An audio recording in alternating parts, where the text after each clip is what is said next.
بسم اللہ الرحمن الرحیم۔ السلام علیکم۔ ابرار رشید آپ کی خدمت میں حاضر ہے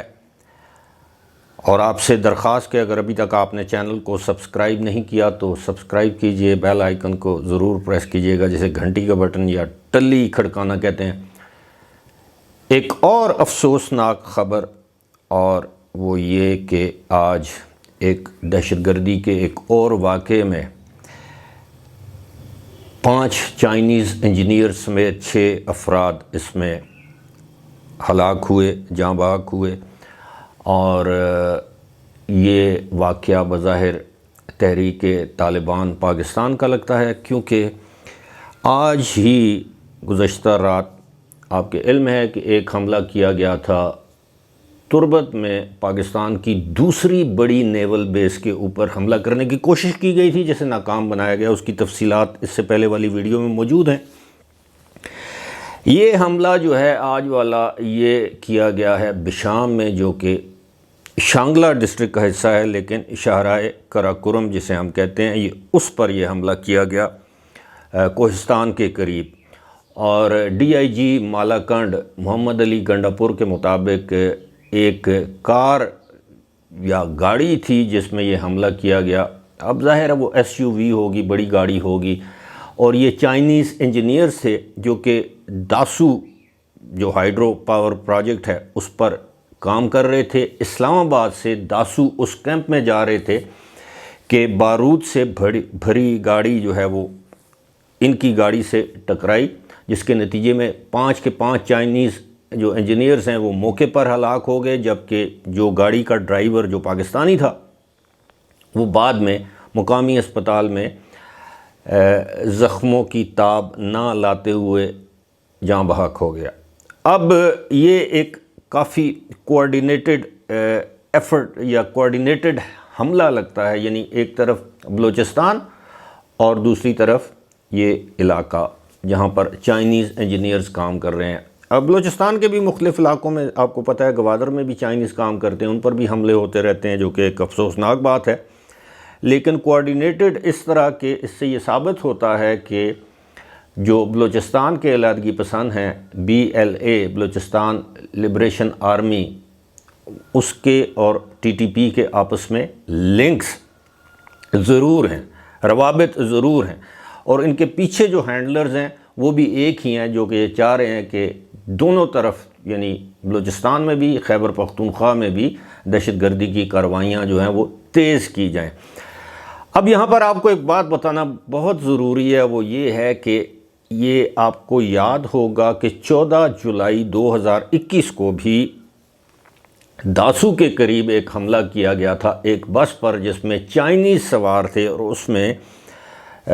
میرا خیال ہے کہ اس وقت اس میں 13 افراد جو ہیں وہ اس میں ہلاک ہوئے تھے اس حملے میں، جن میں 9 چائنیز نیشنل یا چائنیز انجینئرز یا داسو پروجیکٹ پر کام کرنے والے چائنیز باشندے تھے۔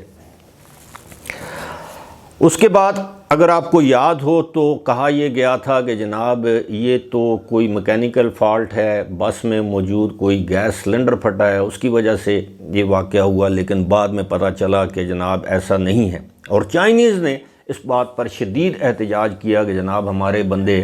دہشت گردی کی کارروائی میں مارے گئے ہیں۔ اور آپ کے حکومتی وزراء، آپ کو یاد ہو اس وقت فواد چودھری، شیخ رشید نے یہ بیان دیا تھا، شیخ رشید وزیر داخلہ تھے، کہ جناب یہ اس طرح کا معاملہ ہے۔ بعد میں پتہ چلا کہ نہیں، پھر چائنیز انٹیلیجنس ٹیمیں یہاں پر آئیں، انہوں نے تحقیقات کی، وہ بندے گرفتار ہوئے۔ کسی اگلی ویڈیو میں آپ کو بتائیں گے کہ کس طرح وہ حملہ کیا گیا۔ ان میں جو گرفتار لوگ تھے ان کو سزائے موت سنائی گئی، ان کو بڑی بڑی قید کی سزائیں سنائی گئیں۔ ایک جو اس کا جو ملزم تھا وہ کہا جا رہا تھا کہ تاحال روپوش ہے۔ میرا خیال ہے گزشتہ سال 2023 میں یا 22 میں ان لوگوں کو سزائیں سنائی گئیں۔ یہ اس کی تفصیل میرے پاس موجود ہے، کسی ویڈیو میں آپ کے ساتھ وہ شیئر کی جائے گی کہ کس طرح اس وقت ملاکنڈ سے ایک گاڑی جو ہے وہ خریدی گئی، وہ نان کسٹم پیڈ گاڑی، اور کس طرح کون سے بارگین سینٹر سے خریدی گئی، کہاں اس میں بارود نصب کیا گیا، مختلف لوگ اس میں انوالو تھے۔ لیکن اس حملے کی ایک اور خاص بات یہ ہے کہ دیکھیں کہ جب سے موجودہ حکومت اقتدار میں آئی ہے، جب سے سی پیک کو دوبارہ ریوائیو کرنے کی کوشش کی جا رہی ہے، تو عین اس وقت یہ حملہ کیا گیا چائنیز انجینئرز پر، جس سے یہ ظاہر ہوتا ہے کہ وہ قوتیں، پاکستان مخالف وہ قوتیں جو نہیں چاہتی کہ سی پیک پر کام ہو، یہ پروجیکٹ پاکستان کی خوشحالی کا ضامن ہے، اس میں کوئی شک نہیں ہے، اور وہی قوتیں اس میں انوالوڈ ہیں۔ اب اس علاقے میں کچھ ذرائع سے ہماری بات ہوتی رہتی ہے، وہ یہ دعویٰ کرتے ہیں، وہ یہ کہتے ہیں کہ اس علاقے میں زیادہ تر جو کارروائیاں کی جاتی ہیں، کیونکہ یہ افغان صوبے کنڑ سے متصل ہے یہ علاقہ، یعنی اوپر چترال کا ہمارا علاقہ، ان کا کنڑ صوبہ، اور کنڑ صوبے میں جو ہے وہ داعش خراسان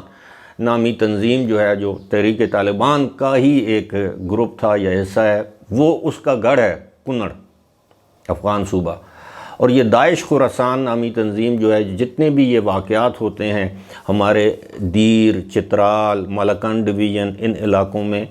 یا کوہستان کے علاقوں میں، تو یہ تنظیم کرتی ہے۔ ابھی تک واضح نہیں ہے، جس وقت میں یہ ویڈیو بنا رہا ہوں یا ویڈیو آپ کے سامنے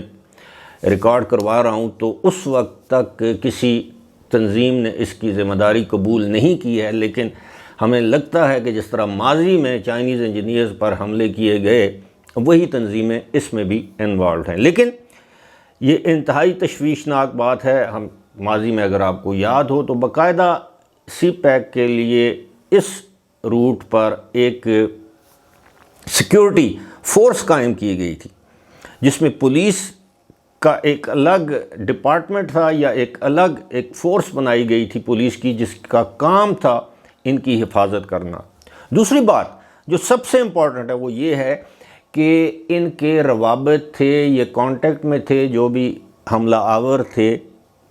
جن کو یہ معلوم تھا، ان کے پاس انہوں نے اتنی ریکی کی تھی، ان کے پاس اتنی انٹیلیجنس معلومات تھیں کہ کس وقت چائنیز انجینئرز اسلام آباد سے چلے، کس وقت وہ بشام پہنچیں گے۔ ظاہر ہے ٹیلی فون کے ذریعے رابطہ ہوگا، کسی اور ذریعے سے رابطہ ہوگا۔ ان کو بتایا گیا کہ یہ ہے گاڑی کا نمبر، اس کے بعد بارود سے بھری گاڑی تیار کی گئی ہوگی، جو ایک دن میں نہیں کی گئی ہوگی، اس میں کئی دن لگتے ہیں، مہینے لگے ہوں گے، ہفتوں کی پلاننگ ہوگی۔ اس کے بعد اس گاڑی کو وہاں پر پہنچایا گیا اور اس گاڑی کی نشاندہی کی گئی جس میں چینیز انجینئر سوار تھے، اور جب وہ خاص مقام پر پہنچی تو اس کو نشانہ بنایا گیا۔ یہ عام بات نہیں ہے، تو اس سے یہ ثابت ہوتا ہے، ظاہر ہوتا ہے کہ بڑا ویل آرگنائزڈ یہ پلان تھا، جس کو ایگزیکیوٹ کیا گیا ہے، جس پر عمل کیا گیا ہے بشام میں، جو کہ شانگلہ ڈسٹرکٹ کا حصہ ہے شاہراہ قراقرم پر واقع۔ اس حادثے کے بعد، دھماکے کے بعد، گاڑی جو ہے وہ ایک گہری کھائی میں گر گئی، جس کے بعد یہ ہلاکتیں ہوئی۔ وہ تو خیر اب ظاہر ہے اس کی تحقیقات ہوں گی، اس علاقے کو سیکیورٹی فورسز نے گھیرے میں لے لیا ہے، چھان بین ہوگی، جیو فینسنگ ہوگی کہ اس علاقے میں کون کس کے ساتھ کس وقت رابطے میں تھا۔ اور مجھے یقین ہے، امید نہیں، مجھے یقین ہے 2-4 دنوں میں اس کے ہینڈلرز، منصوبہ ساز، سہولت کار گرفتار ہو جائیں گے۔ ظاہر ہے اب وہ شخص تو گرفتار نہیں ہو سکتا جو کہ اس حملے میں جس نے اپنی گاڑی ٹکرائی، پتہ نہیں 1 تھا 2 تھے، لیکن یقیناً اس گاڑی کا فورینسک بھی کیا جائے گا، اس کا چیسز نمبر، اس کا انجن نمبر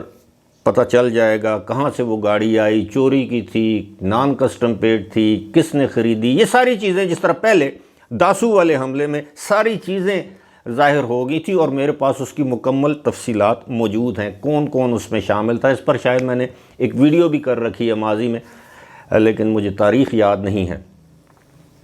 تو یہ ایک ایسا سوچا سمجھا منصوبہ ہے جس سے یقیناً پاکستان کے اندر ایک افراتفری پھیلانا ہے، دہشت گردی، تاکہ فارن انویسٹرز پاکستان میں نہ آئیں، یہاں پر انویسٹمنٹ نہ کریں، خاص طور پر ان علاقوں میں انویسٹمنٹ نہ ہو۔ ہائیڈرو پروجیکٹس لگ رہے ہیں، دیامر بھاشا ڈیم بن رہا ہے، یہ داسو پروجیکٹ ہے، اور بہت سے پروجیکٹس پر چائنیز جو ہیں وہ کام کر رہے ہیں، بلکہ کام کی رفتار میں اب تیزی آنے کی امید پیدا ہوئی تھی تو یہ کام کیا گیا ہے۔ دوسری جانب جس طرح ہوتا ہے روٹین میں، صدر مملکت آصف علی زرداری نے اس معاملے کی مذمت کی اور کہا کہ پاک چین دوستی کو اس طرح کے حملوں سے ختم نہیں کیا جا سکتا، وہ ہمیشہ وہ رشتہ رہے گا، آپس میں تعاون رہے گا، وزیر اعظم نے، شہباز شریف نے مذمت کی ہے۔ اب ظاہر ہے ایک پاکستان کے لیے بڑا تکلیف دہ واقعہ ہے یہ، اور دل خراش واقعہ ہے، چاہے اس میں پاکستانی مریں چاہے وہ چائنیز مریں، یہ پاکستان کی سرزمین پر اس طرح کی کارروائیاں ہوں گی تو یہ پاکستان کے لیے انتہائی تشویشناک ہے۔